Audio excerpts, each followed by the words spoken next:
Every team, every topic, everywhere. This is Believe. Welcome to the Jello Jiggling podcast. I'm your host, Ryan Ward, and where do I start with this team? Lakers are coming off probably the worst loss of the season so far, and maybe even last season, put on top of that, because they were hopeless against the Minnesota Timberwolves in Minnesota last night. Couldn't get anything going offensively, and ironically, it was the perfect opportunity to get an easy win or like a win over a good team because Anthony Edwards couldn't do anything either. He scored 8 points. 8 points. You'd figure in a game, the Lakers face the T-Wolves and their best player scores 8 points, that they blow them out, right? Nope. Complete opposite. Complete opposite. From what I remember, if I remember correctly, looking at it again, yes, 29-point loss. This team lost by 29 points. I mean, and Minnesota's good, but they're not great like they were last year. They're 10-10 after this win. So they were below 500 coming in this game. God awful. I mean, it was a rough watch. I would say that's the toughest game I've had to watch in quite some time. And I was doing the playback stream with Trevor Lane last night, and we were really struggling to find any positives. I mean, I'd say the only takeaway from it is it looks like D'Lo could be turning things around. He's the only one that really showed up. He scored a team high 20 points, 4 for 5 from deep. He seemed pretty locked in. He had some good passes, 5 assists. He just seemed to be the D'Lo that we know, right? Or we like, I guess is a better way to say it. He was playing up to his potential and what he should do on a nightly basis, right? But then you look at the other guys. Only 3 other guys scored in double figures, and 1 got over 10 points. LeBron kept his 10-point streak alive, which I'm sure he's very excited about. He scored 10 points. He got 8 boards, 4 assists, 6 turnovers, which has become a pretty big problem. And his streak of not hitting a three-pointer has continued. He went 4 for 16 last night from the field and 0 for 4 from deep. He was reluctant to shoot the three. He was reluctant, but he couldn't hit anything. I mean, he had layups rolling off the side of the rim.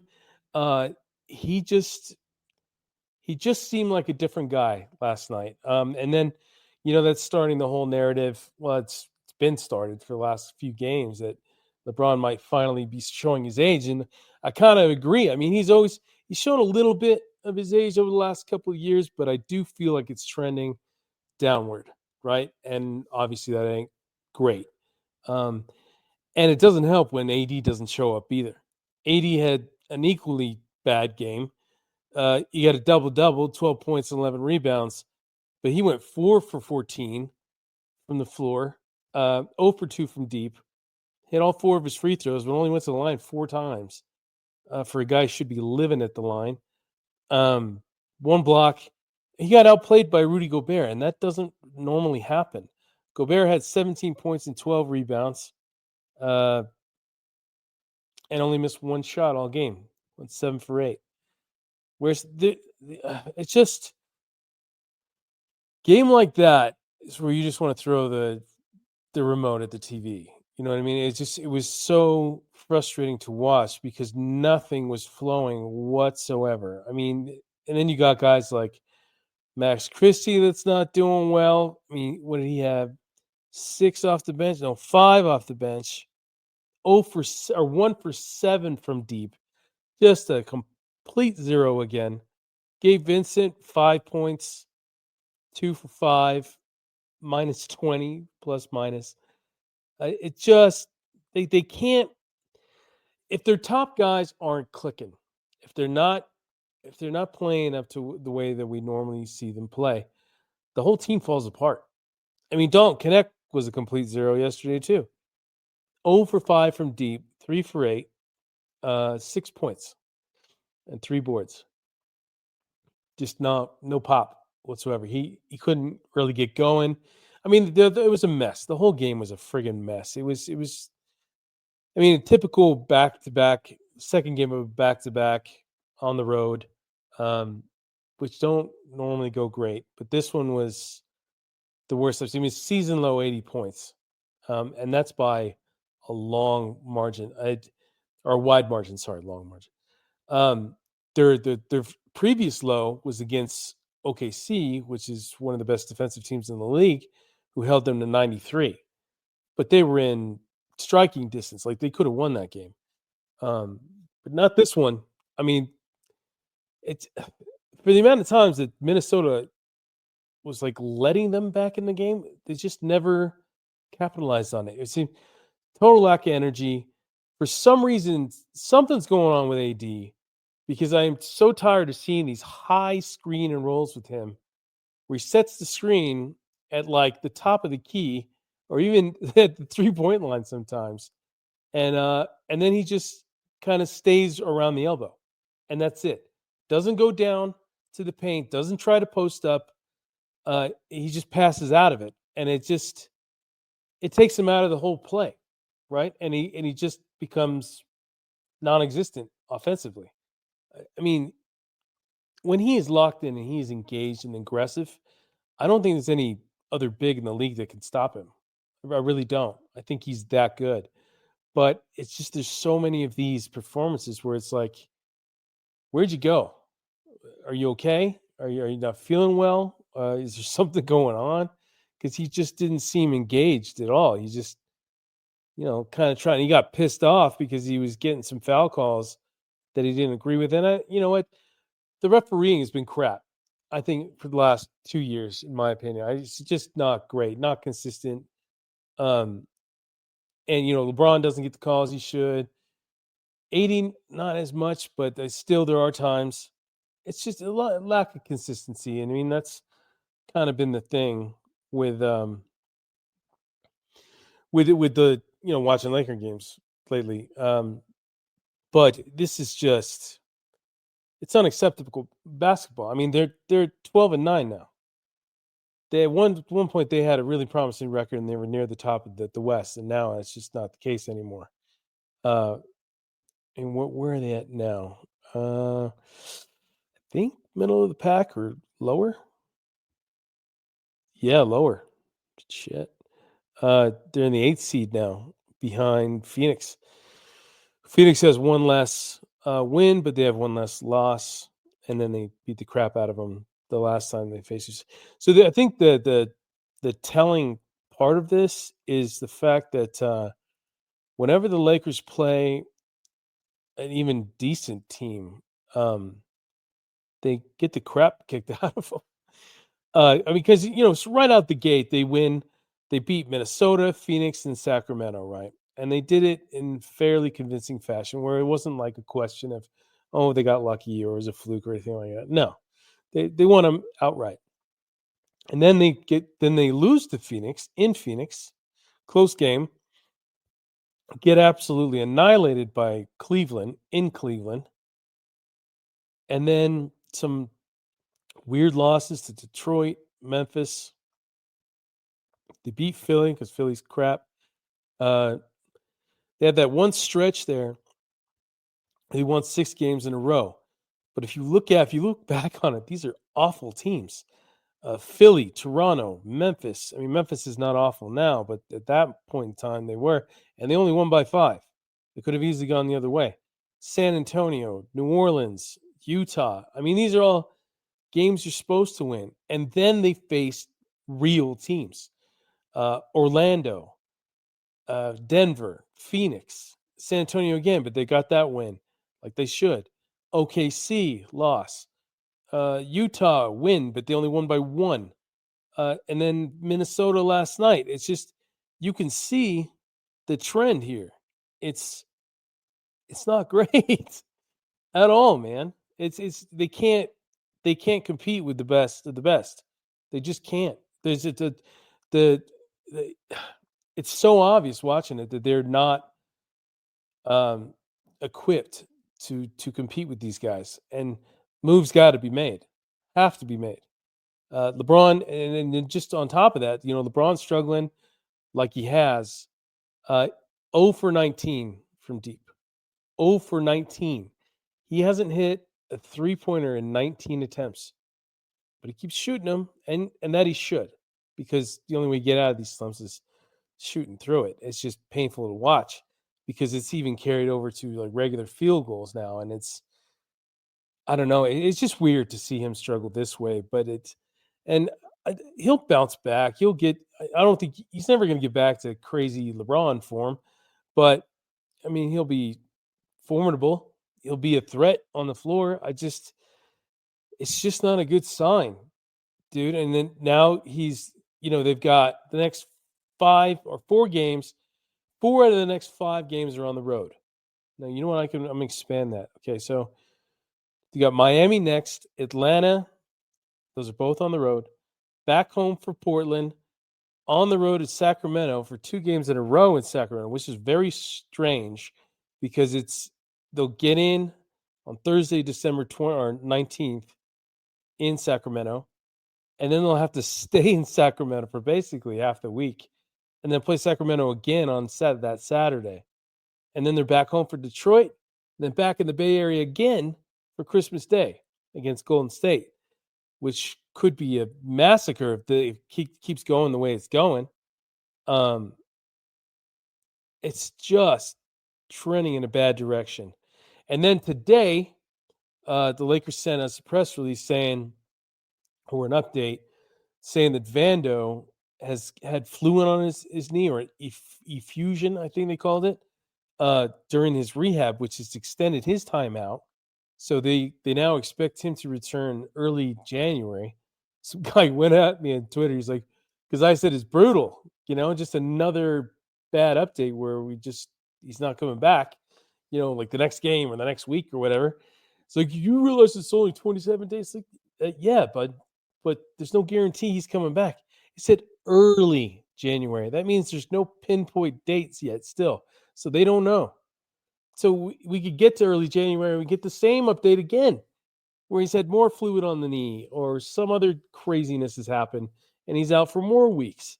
So nothing is trending in the right direction. And I think Shams wrote a piece about it, about the news, right? And there was a pretty concerning part of it. The very last line, and I give props to Matthew Valento, who works with me at Lakers Nation, for pointing this out. The very last line of Shams' pieces, talking about Vando, obviously. It says, Vando's absence has prevented new head coach J.J. Redick from figuring out his ideal rotation. His absence has also prevented the Lakers front office from fully evaluating the needs of its roster as the trade season approaches. That's not good.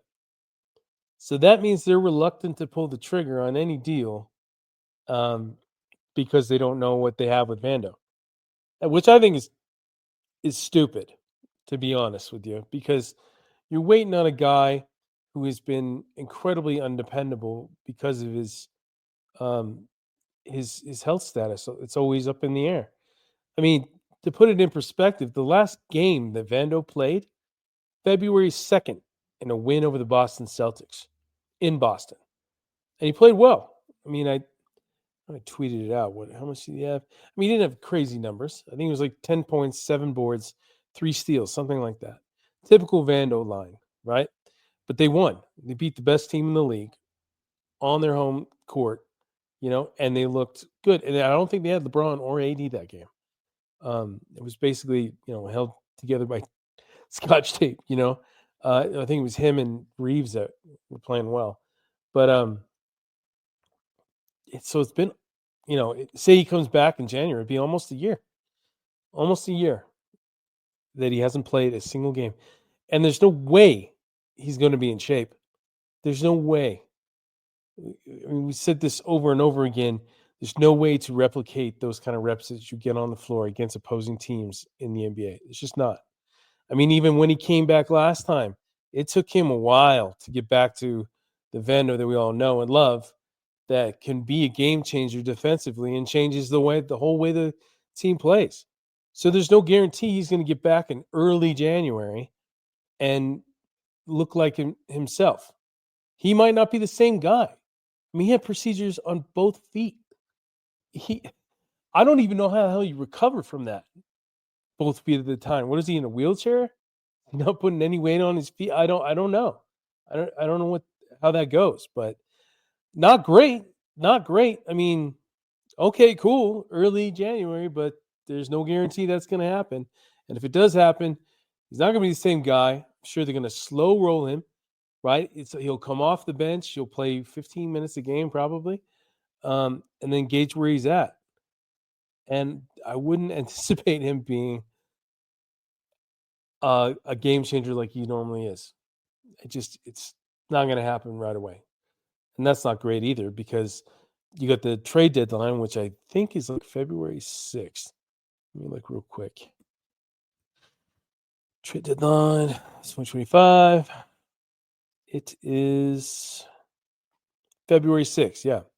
So February 6th, say he gets back by January 6th, you got 4 weeks to evaluate this roster with a guy that's not going to be anywhere near 100%. I don't even get the logic of saying they don't know where they're at. It's like you do know where you're at. I mean, this guy is injury prone. He probably will be for the rest of his career. He's, what is he, 27? Please hold. Checking. He is 25. 25. So he's still relatively young, but he's dealing with all these, and he's only 25. You really want to invest long term in a guy like that? I don't think so. So make a damn move, dude. And then that's where we come to the trade rumors that have been circulating. The latest was it's the Wizards. I mean, it seems almost inevitable that if they make a move, it's going to be with the Wizards. And Valanciunas is the guy, the main target. And I think it was a couple of second-round picks and Gabe Vincent is the trade package that's been rumored. I mean, Washington's tanking, so it's not like they have any interest in winning, and making that move is not going to make them better, but it gives them draft capital, and that's probably all they want right now. And Valanciunas would be a great fit next to AD. I said that all summer. I thought he was the guy. He was the guy that should go after, like, number one priority in free agency. And then Washington came out of nowhere and swooped him up. I was shocked. I was like, seriously, you want to go to Washington? Especially at your age? I think he's like 31. It's like he ain't got much time left in the league as a big guy like that. They don't last that long. The home run move for me, in my opinion, is getting Walker Kessler and Colin Sexton from Utah. You're going to have to give up way more than 2 first-rounders and Gabe Vincent to make that happen. But at least with those guys, you got 2 guys that are going to be around for a long time, and they produce. They're good players. Walker Kessler is a walking double-double. He averages 10 points and 10 boards. He shoots 70% from the floor. It's ridiculous. And he doesn't play outside of his game. He doesn't try to do too much. He just does what he can do. And he does it well. And him next to AD, that's a monster front court right there. That's intimidating. And then you got Sexton, who can play point, right? There's too many questions about Gabe. The backup point guard position is somewhat non-existent in LA. JHS is a practical zero at this point. And he played 10 minutes the other night, and he's already hurt again. So it's like you can't count on that kid. So I wouldn't be surprised if he is involved in a deal. And Utah is in the same exact position as Washington. They're basically tanking to go after Cooper Flagg. So they have no incentive to win any games. I mean, you saw that the other night with that crazy last-second timeout by Will Hardy, the Jazz coach Will Hardy, with Colin Sexton driving to the hole for the game-winning bucket with time expiring. I think there was like a second and a half left on the clock or something, which I don't know what you can really set up in that amount of time. It just was a bonehead call, and some people are saying that it was just a tanking move. I don't think so, but still, it's that's Utah right now. They don't care. They get another loss. They lose the rest of the season. They don't care. Helps them, doesn't hurt them. So that's my home run move. But I just there's too many. The Lakers will be forced to give up too much because Danny Ainge is difficult to deal with. He doesn't like the Lakers. He never has. Going back to his Celtics playing days, he's going to try and fleece them because he knows they're desperate. And that's the one problem with every team right now is they all know the Lakers are desperate and they need to make a move.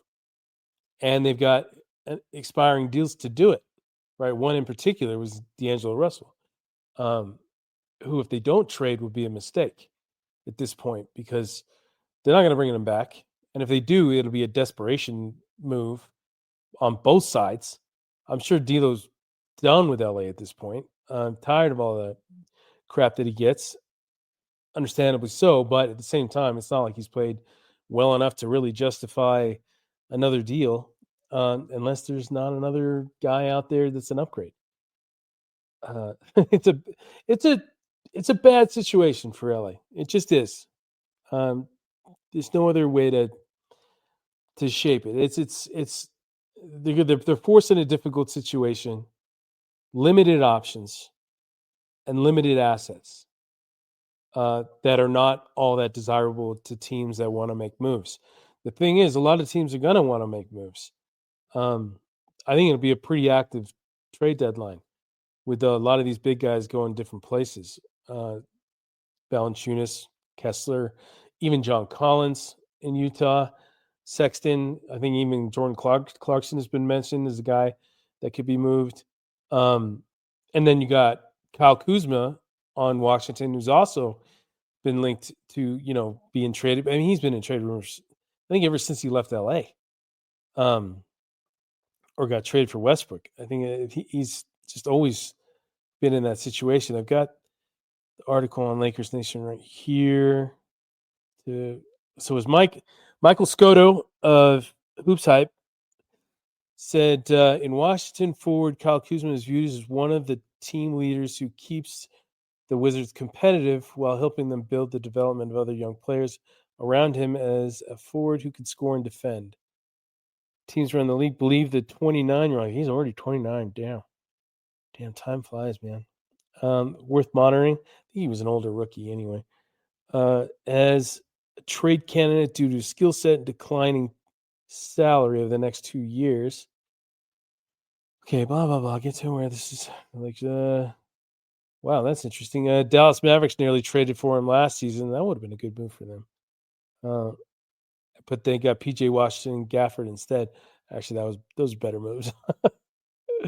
The Pacers were interested in Kuzma before swinging the blockbuster trade for Siakam, also a better move.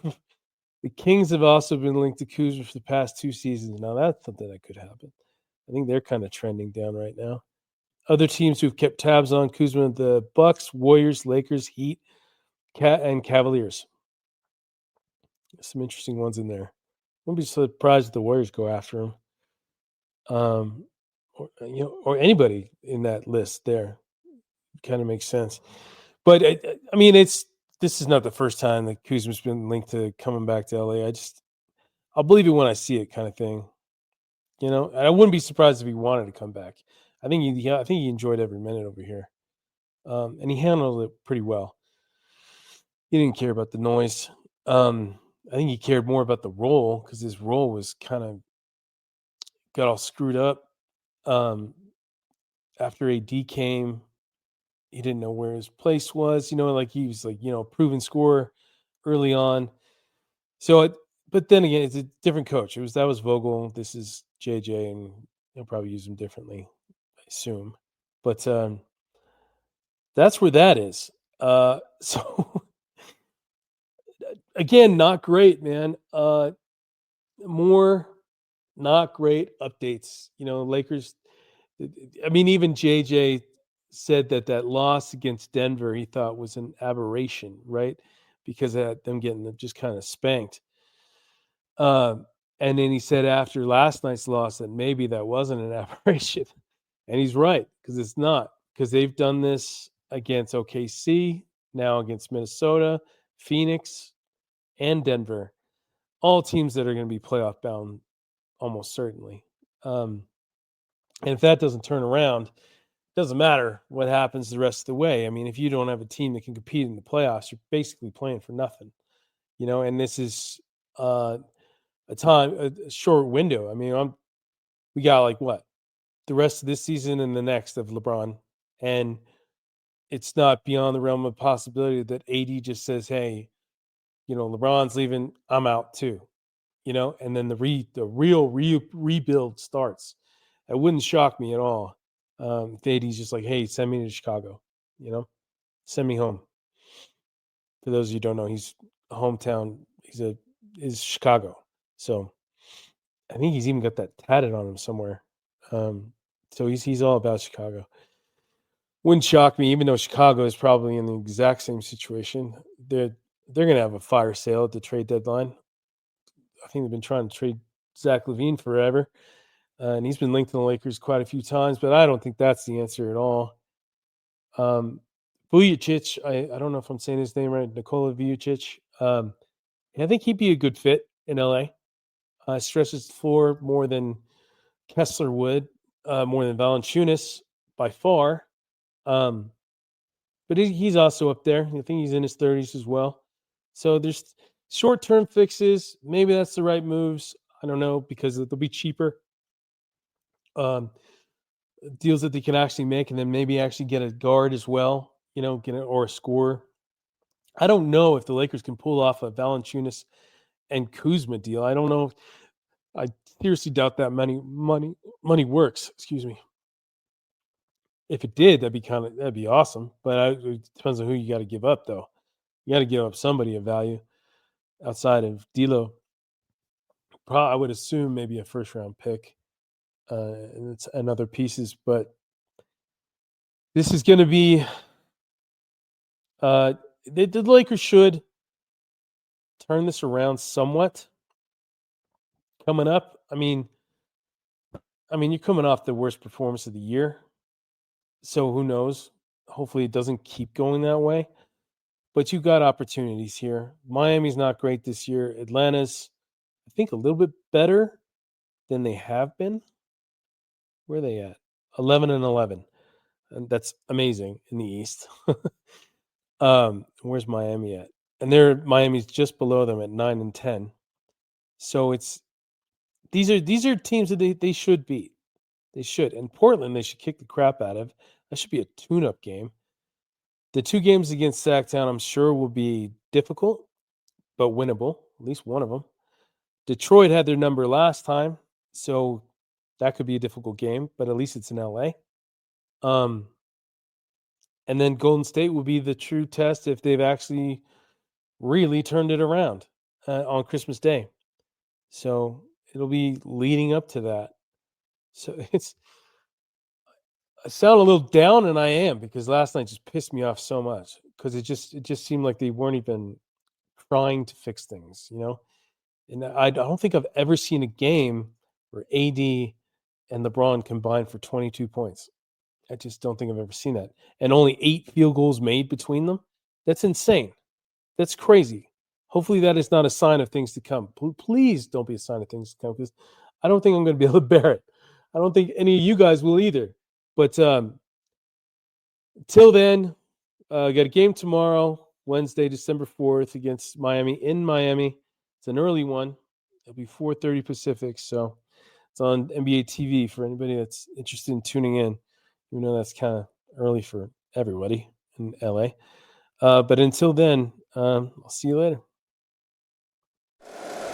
If you like the show, please take a moment to rate, review, and subscribe. It really does help the show to grow. Thank you for listening.